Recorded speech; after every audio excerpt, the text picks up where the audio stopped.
Welcome back. I'm with you. ఈరోజు అయితే మా ఊర్లో అయితే పీర్ల పండుగ అయితే స్టార్ట్ అయింది. చిన్నపిల్ల మెరుగున అయితే చేసినారు. దానికి సంబంధించిన ఫోటో అయితే ఒకటి చూపిస్తా.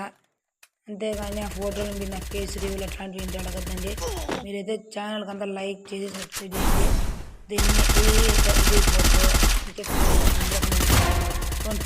నా కొడుకు నన్ను కూడా పిలుచుకోమైనా పైకి మచ్చా మచ్చా రామచ్చా you Maccha Maccha you come on and help me you Maccha come on help me come Maccha thank you మచ్చా. నీకోసం మీ అక్క నేను మూతలు వేయకూడదు కింద అగ్గి పెట్టుకున్నాను ఫస్ట్. ఓకే అంతా ఛానల్ సబ్స్క్రైబ్ అయితే చేసుకోండి కదా. సబ్స్క్రైబర్స్ అయితే మీకు చాలా తక్కువ ఉన్నారు. ఓకే ఓకే ఒకటి లాస్ట్లో వద్ద లాంగ్లో పైన